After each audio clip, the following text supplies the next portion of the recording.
Welcome one and all to the international webinar on the prosperity of humankind, impossible or inevitable, hosted by Diploletics. About Diploletics, we are an organization, inclusive community dedicated to innovation and excellence in model political competitions. We desire to groom the leaders of tomorrow by providing a touch of political and diplomatic world to young students from school level to university level. We support students and scholars from all over the world and contribute knowledge and expertise locally, nationally, and internationally. Such exposure would be directed towards developing and maintaining overall growth of political as well as diplomatic skills which can facilitate peaceful resolutions. I feel honored to welcome our esteemed speaker for this session, Ms. Carmel Irandoust. She was the Deputy Secretary General of the Baha'i International Community in the Holy Land until recently. She was appointed in July 2018.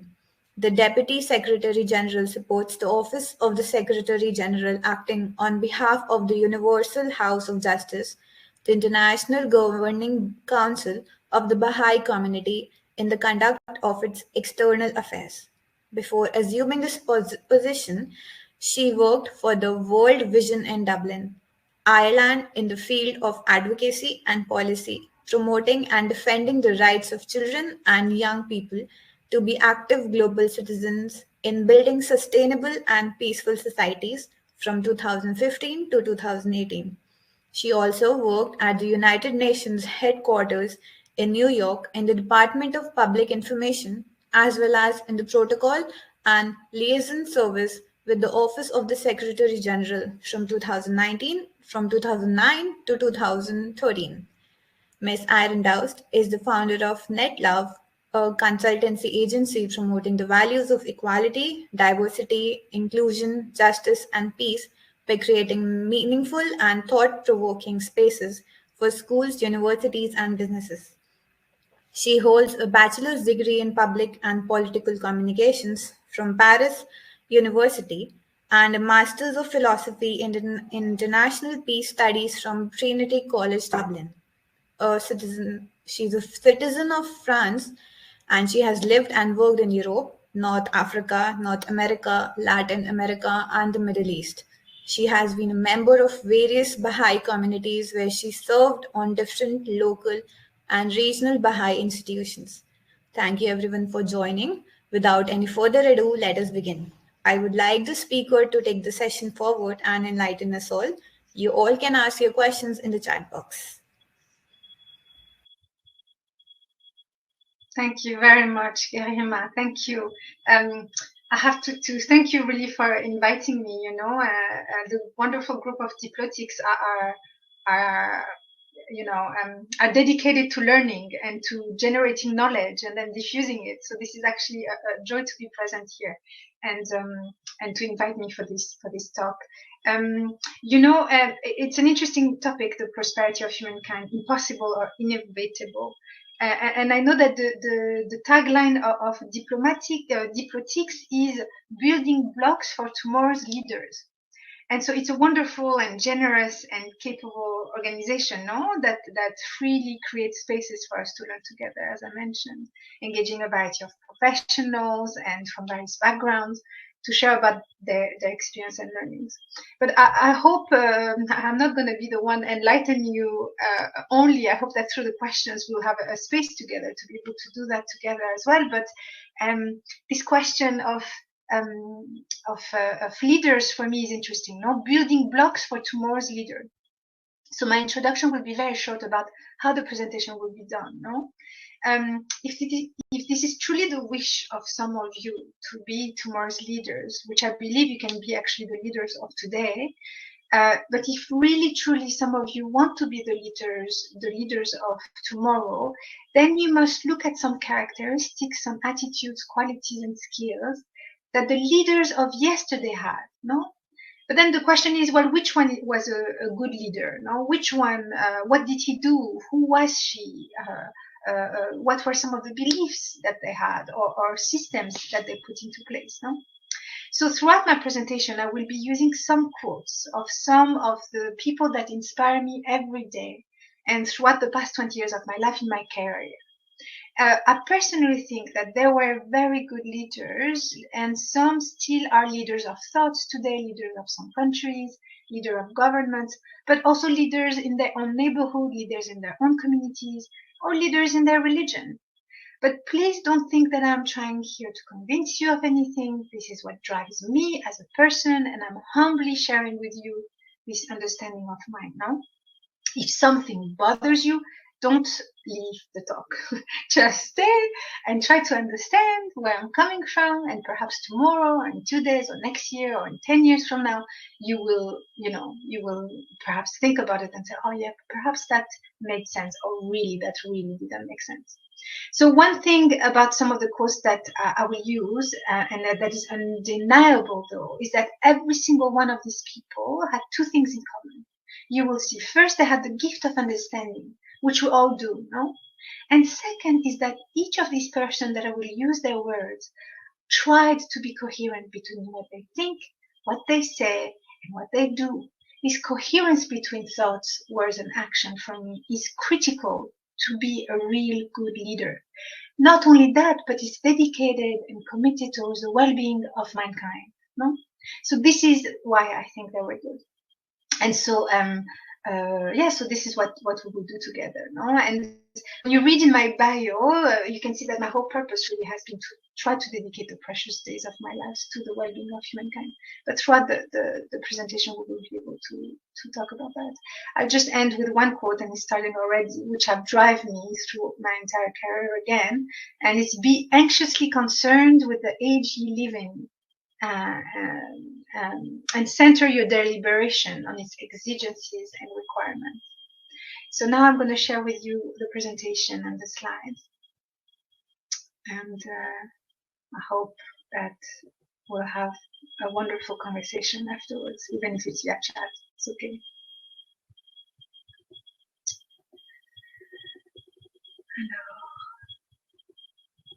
Sorry. Just to go to the front. Remember, Garima, I was using it before we started, so it's in the middle of the presentation. But please feel free in the chat box to just share where you're from, so then I can see also where you're from all, and where you're connecting from. No? So I think that everyone can see where everyone is from.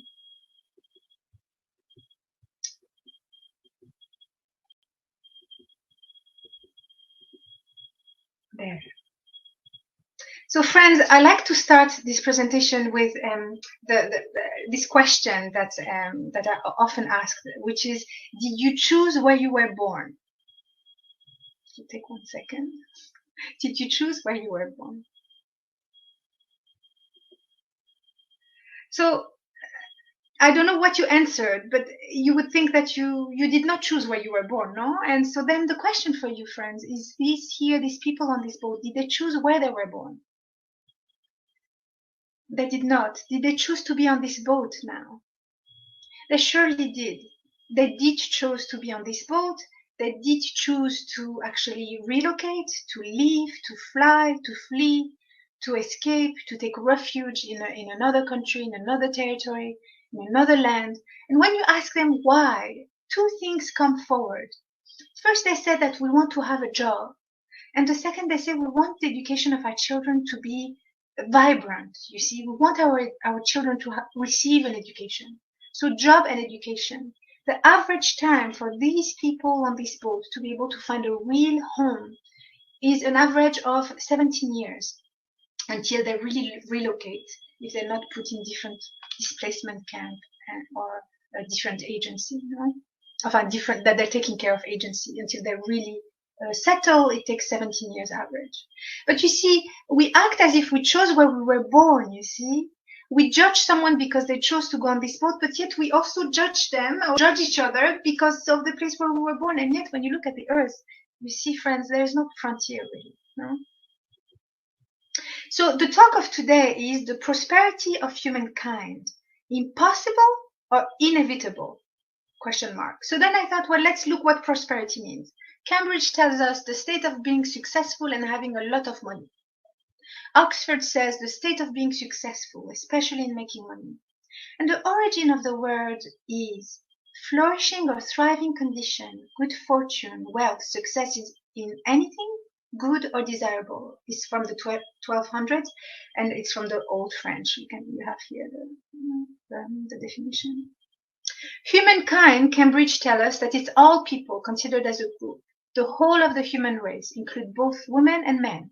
Oxford tells us that it's people in general. The origin of the word, humankind. Huh? The human species, 1640, from humankind, original two-word, Old French humain, of or belonging to man, from the Latin humanus, and then the word kind, no? Class, sort, variety, from the Old English, kind, nature, race. But interesting when you think of a virtue or a quality, no? Kind, humankind. Sort of a definition of what we could be or what we should be. No? So the title is Prosperity of Humankind of the talk, no? Impossible, cannot be done, doesn't exist, or inevitable, unavoidable. So prosperity of humankind and human prosperity for me is something similar, no? So the question before us could be rephrased from this definition. How can the flourishing, the thriving condition, the success of anything good or desirable of the whole human race be done? Is it impossible or unavoidable? You see? So now we rephrase. So it's interesting, I put the whole of the human race in purple because we could actually change this word with one word. So a lot of people may say, well, actually, this is impossible, no? The flourishing, the thriving condition, the success of anything good or desirable for the whole human race is impossible. It's never going to happen because of many different things that we will explore through the presentation. So then let's exchange the word, the whole of the human race, with one word. How can the flourishing, the thriving condition, the success of anything good or desirable of the whole of the human race, aka you, be done? Is it impossible or is it inevitable? How would you feel if I would tell you that your desires, your aspirations, your hope to have a life for you and a life for your loved ones that is dignified, that is with rights and responsibilities, that can be in a wealthy way and intellectual and economical and social, that is impossible. You will never make it out there. It's impossible for you. How would you feel? You see? So it's interesting because you plus me plus you plus him plus her plus it plus whatever it is makes a combination of the human race, you see? And so whatever works for you will definitely work for someone else. And we will see what exactly, no? It's not one size fits all, and you will see. But yet, we can see here that this question is pertinent. One thing is certain, friends, is that the well-being of mankind, its peace and security, are unattainable unless and until its unity is firmly established. And this is something that comes from the Baha'i writings, and you will see throughout my presentation, that the most prominent leaders of the world, from the past, from the present, for the future, are actually looking into this word unity. So then together we will define, what do we mean by unity? Is it unity, uniformity? Is it unity in diversity? What is it that we mean? You see? So the best and the closest, and I think that some of you are here because also you are passionate or very cynical or about these documents. These are the documents, the best documents that we have as a humanity, as a common shared humanity, that describe what humanity means, no? What humankind means. So the human rights here, I thought Nickel was an interesting definition. He says that human rights are moral principles. Of course, I'm talking to some law students as well now, so you know better law-wise what it is. But look at this definition. It's interesting. It says moral principles that set out certain standards of human behavior and are regularly protected as legal rights in national, international law. They are universal, indivisible, and inalienable. And you see, I put the global goals next to it because I believe that actually the global goals are the 2.0 version of human rights. You see, even though they are not legally binding, none of the documents are legally binding. But the global goals are also for sustainable development, I think, are very interesting and something for us to try to strive towards, no? But what the reason why I put these documents here is because they describe what humankind is about and what is our responsibility and what makes us dignified. But I thought it was interesting also to put the quote from René Cassin, who is one of the co-authors of the Declaration of Human Rights, and he says, "Now that we possess an instrument capable of lifting or easing the burden of oppression and injustice in the world, we must learn to use it." So this is also something that we can see, that it's not a yes, no, yes, I agree, no, I disagree, yes, I have it, no, I don't have it. But it's a means, no? It's an instrument that we can use. It's a tool. The same for the global goals. Yes, by 2030, we have to have the global 2030 agenda. But does it mean that we stop then when it's done? No, it's not. No, we continue towards that path. So I think that the idea of instrument is very important. No country today can say that the entire 30 articles are being respected. And if they do, they lie. It's not true. It's not happening. And we know, of course, that Eleanor Roosevelt has explained for us what is human rights, you see. Where, after all, do universal human rights begin? Small places, close to home, so close and so small that they cannot be seen on any maps of the world. Yet they are the world of the individual person. Such are the places where every man, woman, and child seeks equal justice, equal opportunity, equal dignity without discrimination. Unless these rights have meaning there, they have little meaning anywhere. Without concerted citizen action to uphold them close to home, we shall look in vain for progress in the larger world. So you see, at the beginning we saw, no, that the prosperity of humankind is really the prosperity of you and me, no? When we bring it back to reality. It's very easy to talk at the third level. You see, there are 3 levels of comprehension, friends, that I like to build upon and understand my reality with this. The first level is that we try to understand what we're talking about, the words that we use. The second level is to try to always bring it back to our own selves. And the third level is at a theoretical level, but also that allows us to build systems and knowledge and understanding that is built on these 2 other levels. We love to spend time on the first level about what we mean. And the third level, which is at the level of the Security Council, at the level of the governments. But what's happening in the middle, you see? And so the middle part is very, very important. And Eleanor Roosevelt here really talks about that, no? How does it apply to me, no? Here I put some pictures because also, you know, and I know that, you know, the United Nations is also seen as an organization that is very not only criticized but also idealized, no, as an ideal, you know. And I remember when I started working in 2009 at the United Nations, someone that I like very much and I really admire whispered in my ear and said, "The United Nations is only a mean, Carmel, to peace, not the solution. Do you understand?" And at the beginning, I didn't really understand, you know, and I was like, oh, yeah. And then the more I worked there and the more I understood that, of course, it's only a mean. It's an instrument that we can use. And it's a mirror of what our countries do. There's nothing more complex about this, no? It's a mirror of our maturity, of our hopes, of our dreams. And as we uphold them, these standards, and as we strive towards them, we can actually make something out of it, no? Out of this world. So here you see it was during Mr. Ban and Obama was one of the leaders at the time where I was working there. So I thought this image is interesting. It's done by Italian graphists. And at the United Nations at the time where I was working there, this image was there a lot. And this is a French artist, she put it back. She used this graphist image. So you see, it's interesting, no? So the bird is actually a mean to take this A of war towards the A of peace. You don't focus on the bird only, although we love to you know, to use the symbol of bird as a peace, no? But it's only a mean that allows this transformation. And if you don't understand what I mean, think about the bus. The bus takes you from place A to place B. Yet a lot of people dedicate their life towards the boss and only are thinking about the boss, which is okay, no? And how can we make sure that the boss is actually safe, that he can take people, that is secure? So we can say the United Nations is like a boss. You see, it takes us from one place to the next, and it's one of them, no? One of the means. You see, one criticism, if I may say, and I accept all criticisms about the United Nations, because you see, once, I always say once a UN, always a UN. I love this organization with all my heart and soul, and I believe in this principle. But there's still one thing that I actually was not happy with. Imagine that the world of matter and the material world is like this lamp.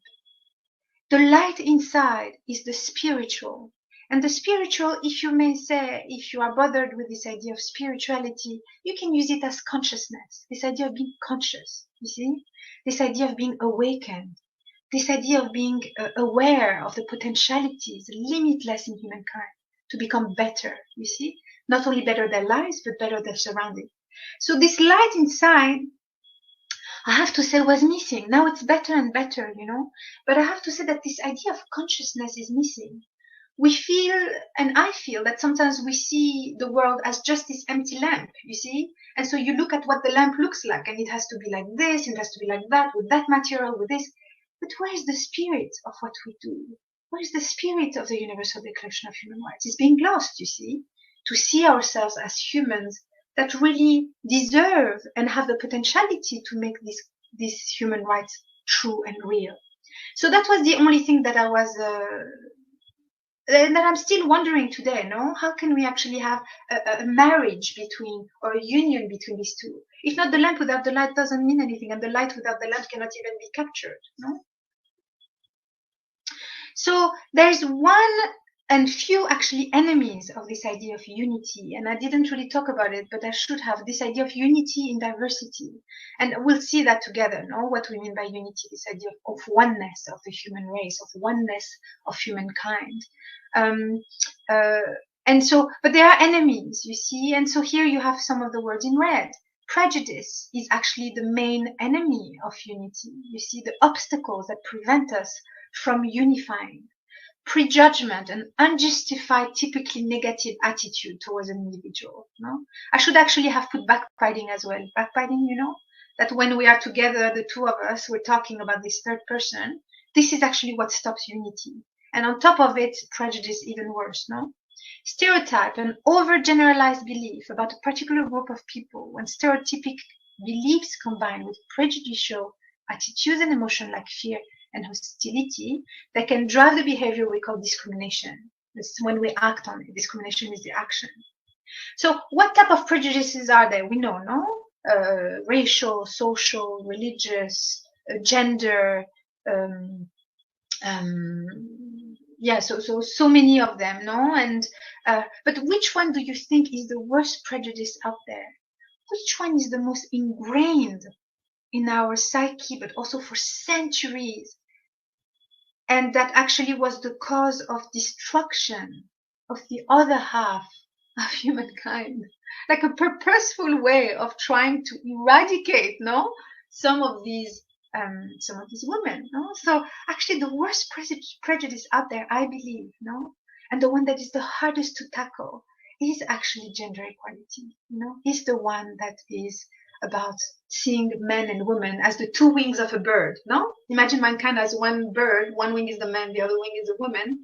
Well, you need them to be, equal and to be able to fly together. Now, equality doesn't mean uniformity again. You cannot copy-paste the right wing and put it on the left wing, and you cannot copy-paste the left wing and put it on the right wing. But yet, we must have these two birds fly together, no? These two wings.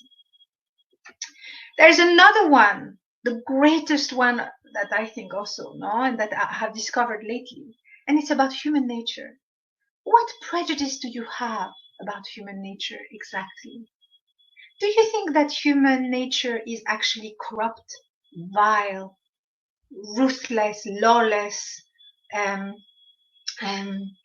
cheaters and thieves, and that all of this is actually, we are doomed as a humankind?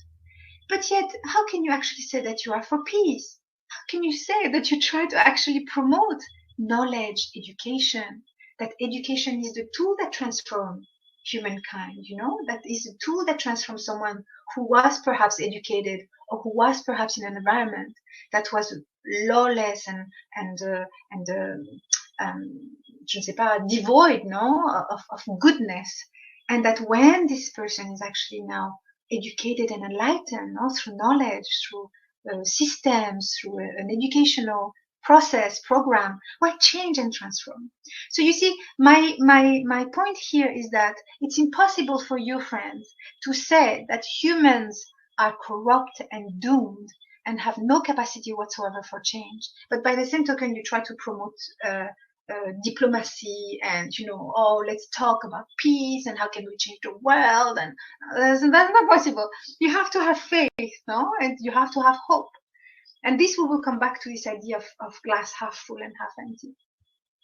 So it was a bit long, but I thought it was an important point, no? Again, this idea of coherence between what you think, what you say, and what you do, no? You have to be aligned. So now it's a little turning point where we're going to try to answer together these questions. Which framework are we talking about, no? Which principles, which qualities, which attitudes, which skills, which actors, and which tools for the prosperity of humankind, for it to be a reality, no? How do we do it? Or what are some of these things? Now, I cannot go in depth into them, no? But I'm just sharing with you some of my humble ideas and also the way that I was, brought up, through this Baha'i education, but also through my travels in 50 kilometers from the Syrian border, or working at the UN, or working in Dublin, or being in Bolivia. So all of these things is a mix, no, of things that I put together, no, humbly. So anyway.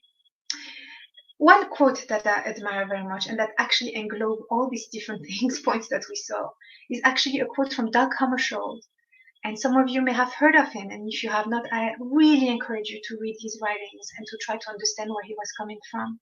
He's the second Secretary General of the United Nations, and he was killed in a plane crash accident. And but this is what he says, no? He says that our work for peace must begin within the private world of each one of us. To build for man a world without fear, we must be without fear. To build a world of justice, we must be just. And how can we fight for liberty if we are not free in our own minds? How can we ask others to sacrifice if we are not ready to do so?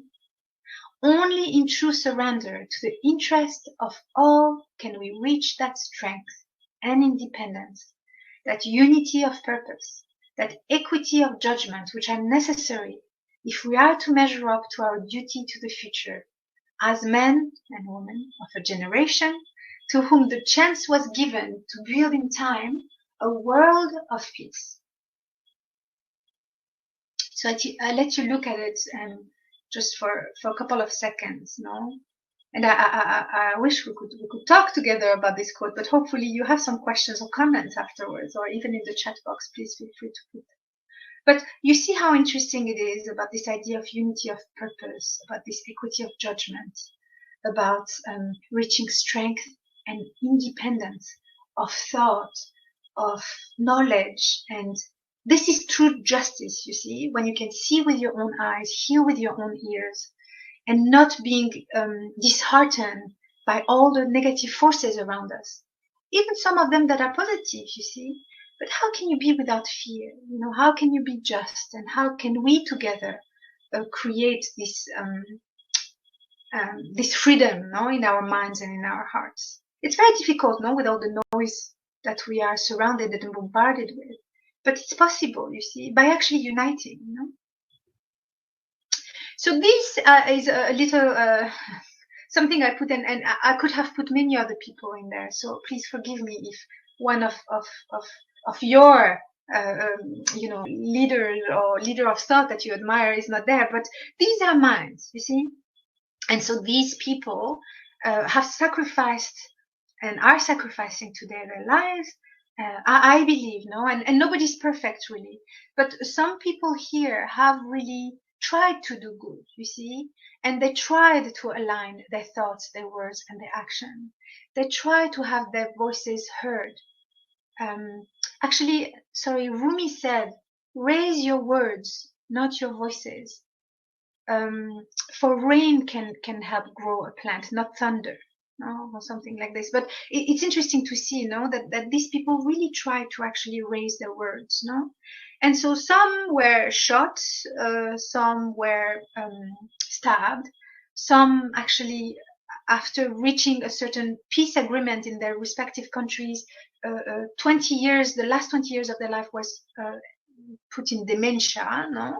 And one actually got a bullet in the head, but yet still is alive today and is doing wonderful things. And so one was actually serving the government of the United Kingdom and was shot as well. So these people for me are very interesting because they had these ideas in common, but more so I put some quotes here for them, about them, and what they said. John Hume, he's in this picture, and he said, the essence of our unity is respect for diversity. And I also encourage you to look at who he was and what he did, because I'm going to quote him in this presentation as well a little bit more. But I encourage you to look at what he did and who he was. We are far more united and have far more in common than that which divides us. And this is Jo Cox, who was actually killed as she was a parliamentarian in the UK. Our unity is our strength and our diversity is our power.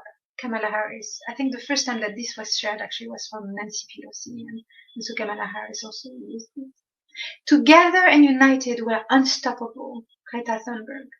Our human compassion binds us the one to the other, not in pity or patronizingly, but as human beings who have learned how to turn our common suffering into hope for the future. Nelson Mandela. Love is the only force capable of transforming an enemy into a friend. Today, we do not waste one opportunity, some of us, to actually quote these people. Yet we still have a cynical eye, perhaps, of this is not really going to happen. Or we may look at some of the means that they have used, like civil disobedience.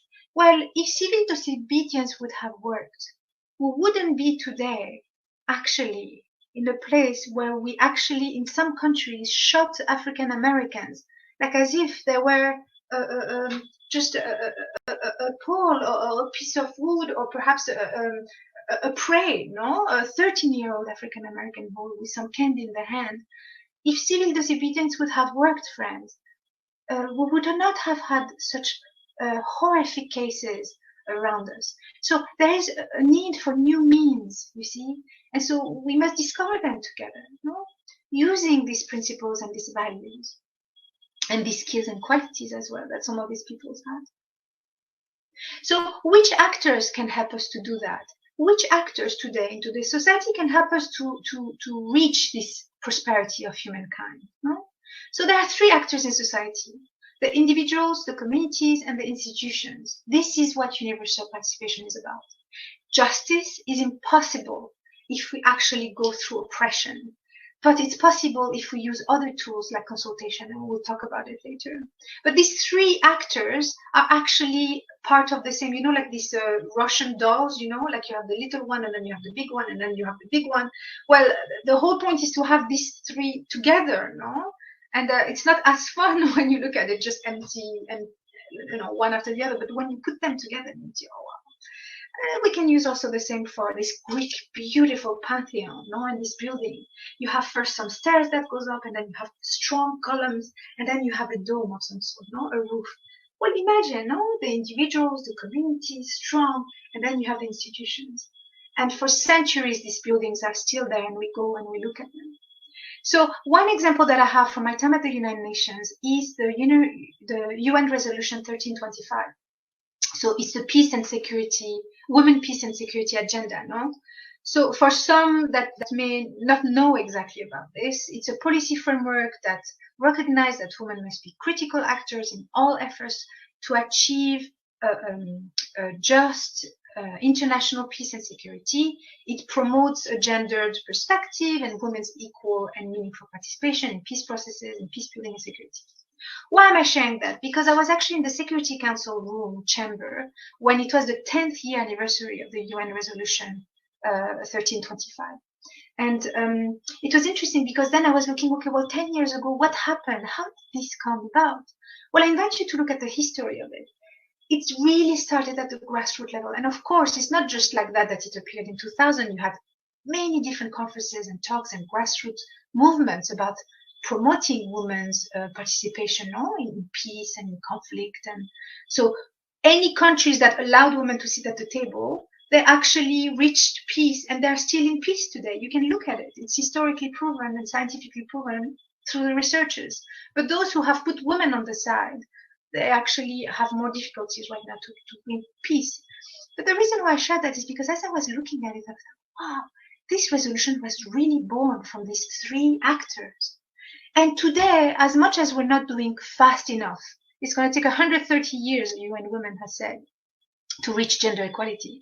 But the truth and the matter is that within the 5 years of 3 years and a half that I was at the United Nations, I saw not only in 2010 the 10th anniversary of the resolution 1325, but I also saw the birth of UN Women. Who would have thought that such an organization would actually be built, you see? And I saw all the women and the wives of the dignitaries coming one by one, see Michelle Bachelet, because at the time I was in an office where the place where they were meeting was right in front of my desk. And I was seeing all these people coming in one after the other, vibrant and hopeful for creating an organization that promotes the women's participation into this society. So what I mean by that is that, yes, in 1995, 11% of the women were actually were in the political realm, no? And that today is 25%. We have 23 or 24 countries that has a woman at the head of the states or of the government. It's not enough. No, it's not enough. But it also starts at the grassroots, no? So which key actors, and I put here, it's because it goes directly towards you and towards those who surround us. John Hume said that young people are the generation that will be leading in the new century and the new millennium. So the challenge is to make sure that your influence is used to ensure that the entire world learns that humanity transcends difference, that difference is indeed the very essence of humanity. This is the reason why, I really believe in the power of young people, and that they can actually do that, you see, with their zeal, with their calm determination, with their words, with their knowledge. They have a power. And diplotics, I think, is one of the examples that we have, no? That created the space for us to communicate together and to explore these ideas, no? And then I put another quote, and that directly applies to you as well, because you are the best ones that can actually attend to the tender hearts, minds, and needs of our children today. Every child is potentially the light of the world, and at the same time, its darkness. Wherefore must the question of education be accounted as of primary importance. This is a quote from Abdul Baha. I put for you 3 SDGs. Quality education, SDG 4, peace, justice, and strong institution, SDG 6, 16, and gender equality. There is a need to redefine them, you see, as the reality is changing. Sometimes we keep the same narratives for each of these goals or for some things that happen in life and systems and all, but the thing is that the reality is really transforming. So we must refine what we mean by quality education. Do we mean quality education by sitting in a room and trying to read and learn and write and be able to have as many degrees as possible, because then women or men can make right choices for their life and then prosper?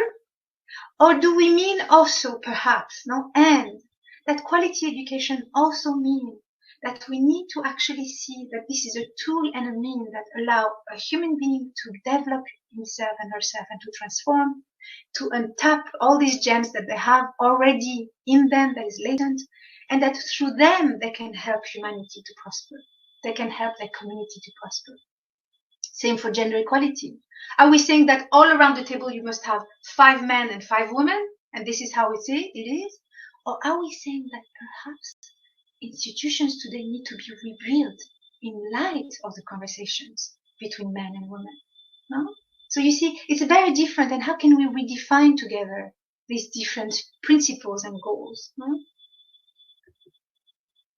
So which tools can we use? I don't have the time now, but I would like to use one of them that I think and I have seen with my own eyes the power of this tool.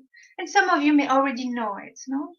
So here a quote for us, and I can perhaps use some examples. Take ye counsel together in all matters, inasmuch as consultation is the lamp of guidance which leadeth the way, and is the bestower of understanding. Say, no man can attain his true station except through his justice. No power can exist except through unity. If you have a group, this is from the Bio writings, if you have a group of people that try to make a decision of some sort, by using this tool of consultation, that is not as easy, and really this is my limited understanding, you can do research about it. But if these people try to reach truth about a certain topic, whatever they share belongs to the group, you see? But this is not just, this is perhaps mediation skills or whatever you want to call it, but this is true, you see? How can you be detached enough to be able to give an opinion or share something that will belong to the group, and that whatever is being decided, it's the group together that decided? This is not easy, you see? And yet, it's only through this unity of vision and this unity of purpose that we have together to reach a common understanding and agreement that we can actually make something happen, and that is also long-lasting.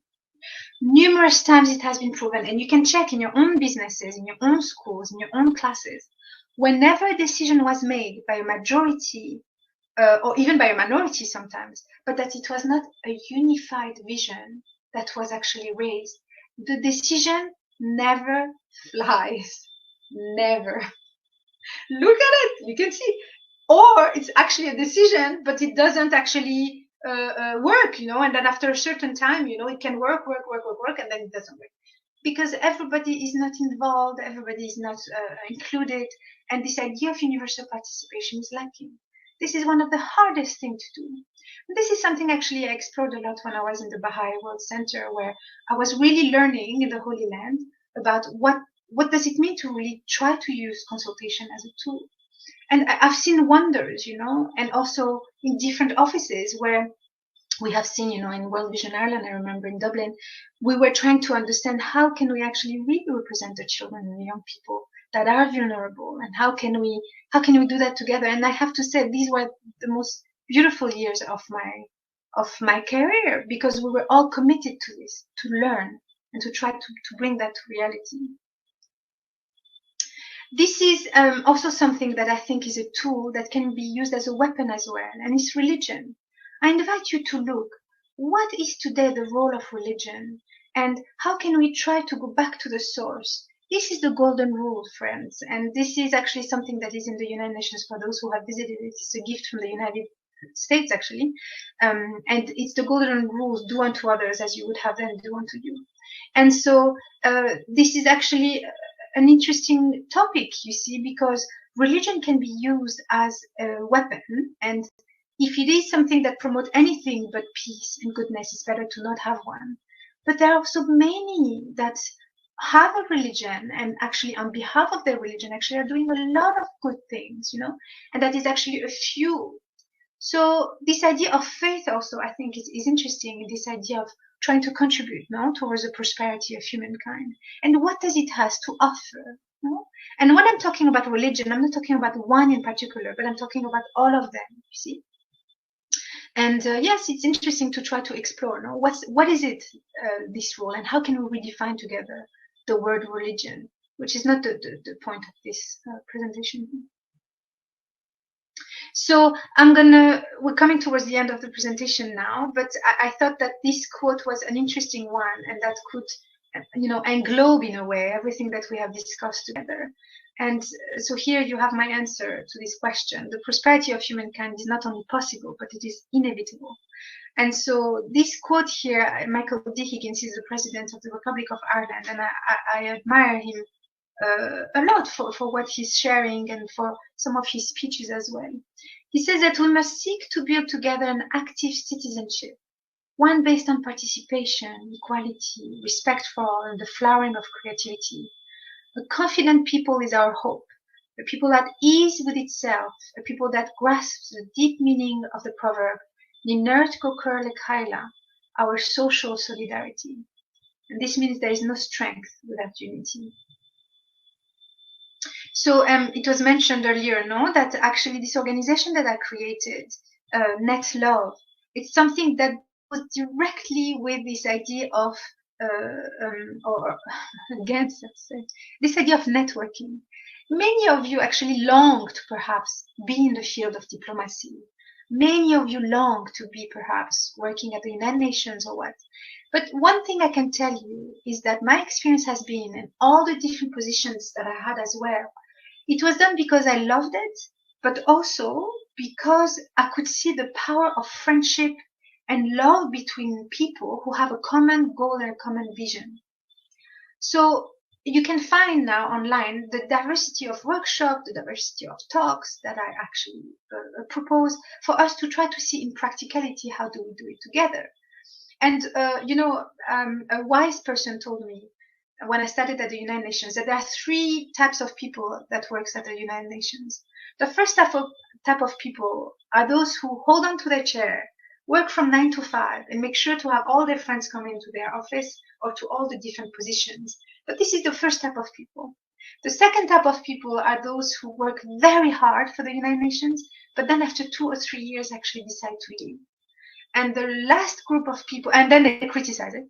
And then the last group of people is those who actually work hard, understand that it's only a mean, do the best they can, and then they try to do the best they can. And Garima, just with your permission, I will finish now with this quote here, and it will conclude before we take questions.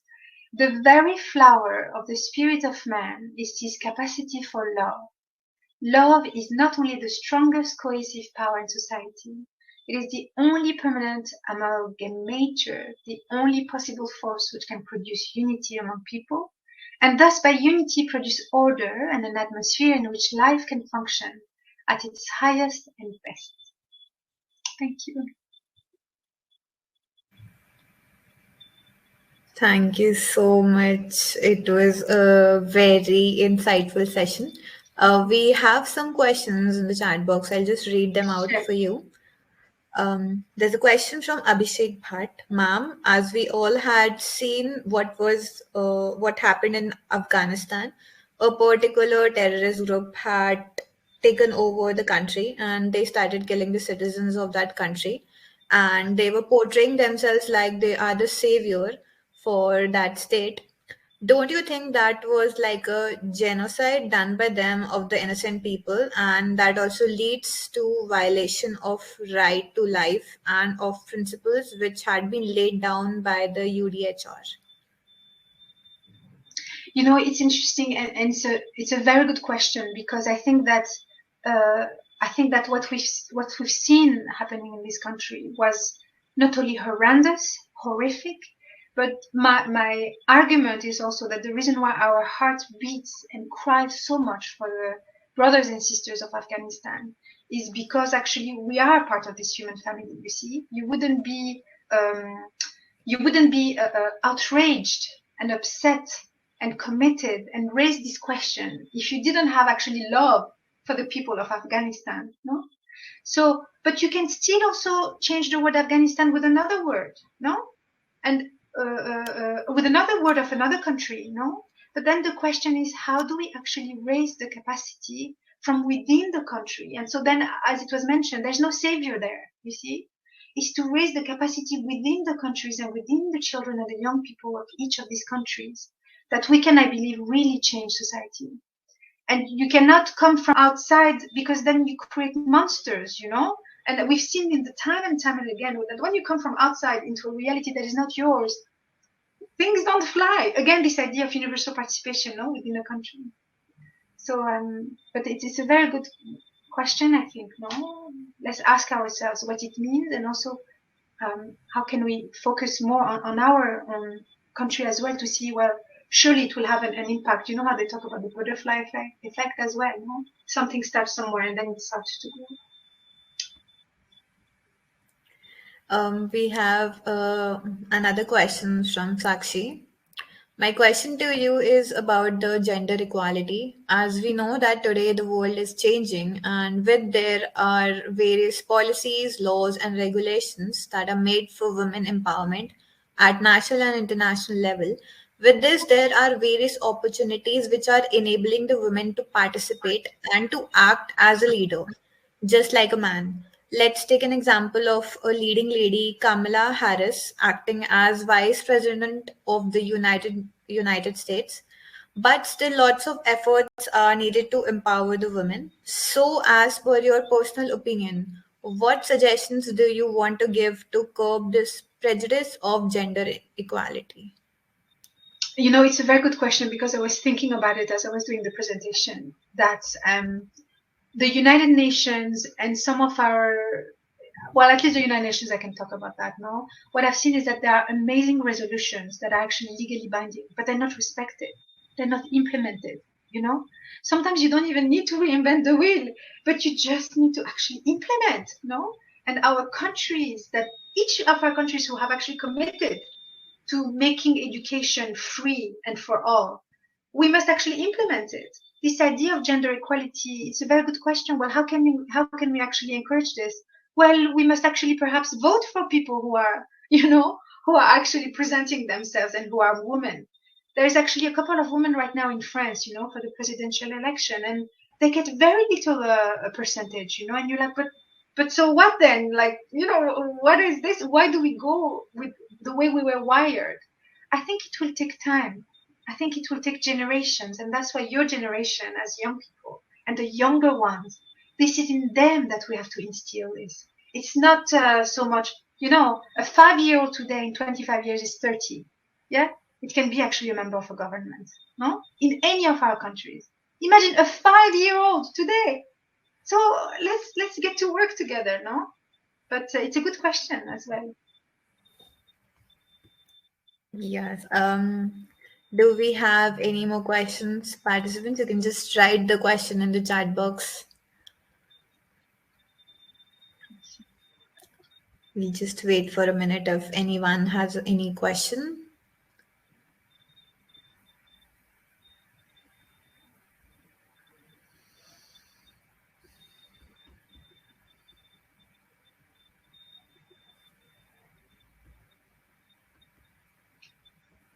I guess we do not have any more questions from the participants. Okay. So thank you so much, Carmel, Thank for you. such a vibrant, interactive, and knowledgeable session. I would like to thank all the participants for joining us, and I would request everyone to fill up the feedback form before you leave in order to get your e-certificates. If you don't want to miss any updates from Diplotics, follow us on our social media handles and also join the WhatsApp update group that is sent in the chat box. Stay safe, stay healthy. See you all soon. Thank you. Thank you so much for joining, everyone. Bye.